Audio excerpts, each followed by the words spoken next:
Radical. I'm going to be uploading this to both channels because I think it might be incredibly helpful to a lot of people. A lot of people out there have questions about the coronavirus, but here's a handy chart. Okay, I got this, I think, from MarketWatch.com. The transmission of coronaviruses are zoonotic, meaning they are transmitted between animals and people. Okay, I don't know if this is entirely true. I don't know if you can, kiss your dog or cat, and then get the coronavirus. I'm not sure about that. That's something I'm reading on. So this right here, I'm not sure that's 100% true. Okay, so yeah, that's the one part of this I might disagree with. Human to human transmission. Coronaviruses are most commonly spread from an infected person by coughing or sneezing, close personal contact such as touching or shaking hands, followed by touching your own face, touching an object or surface with the virus on it, and then touching your mouth, nose, or eyes before washing your hands, fecal contamination. And then over here to the right, we have a chart of a person that has the coronavirus. These are the signs. You will have a fever. You will have a cough. You will have a shortness of breath and possible gastrointestinal problems. Okay? The big difference here between the coronavirus and the flu is the shortness of breath. All right? But this has a lot of similarities to having the regular flu. Severe cases can cause pneumonia, severe acute respiratory syndrome, kidney failure, and of course, death. You don't want coronavirus. Now, here's what I'm doing to try to keep myself from getting coronavirus. Number one, I'm not doing anything like wearing a face mask or a respirator. I am avoiding things like elevators. All right, small sections where you're huddled up with a lot of people. Okay, because somebody coughs and they sneeze, they might cough or accidentally sneeze on you, and boom, you got the coronavirus. All right. I mean, I'm not a scientist here. All right. I am not a scientist. I've just done a lot of reading like some of you have done. Right now, there was a report.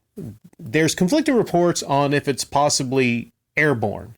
But I will say this. From what I've read, it can remain in the air for several hours. In particles. It can remain in the air. All right? I mean, that's just what I've read. Don't get mad at me if you think I'm completely wrong on this, but from what I've read, it's possible for this to remain in the air for several hours. Now, is it likely you're going to get it from walking through the air? You're walking through the air that someone had it? Probably not. But they've done tests, and in aerosol form, it can remain in the air for several hours. But 99.999% of the time, you're going to get this.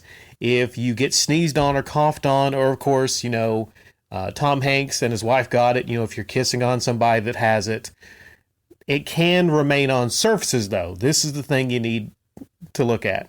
I don't have the exact. There's a breakdown of how long it can last on certain surfaces. Copper doesn't last a long time. Cardboard doesn't last a long time. But, things like smooth stainless steel, it can last for 3 days, up to 3 days. So most people, I think, are going to get this. If you touch a surface that has it on it, and then you touch your face, okay, that's a big deal. You don't want to be touching your face out in public. Don't touch your nose, your eyes, don't rub your eyes, your face. I know it's hard, because you think about how many times most people, on the average, hundreds of times a day, you're going to touch your eyes, wipe your nose, scratch your nose, your mouth or whatever. People just don't realize how often they touch their face. So if you're out in public, what I do is I wash my hands vigorously before I leave out to go somewhere, to shop, anywheres. I go out and I make sure not to handshake anyone, not to touch anyone. If I'm touching a surface, okay, I'm going to use my shoulder or my elbow to open a door, even though it looks kind of silly. Trust me. Use your elbow to open a door, your shoulder to lean into a door if possible.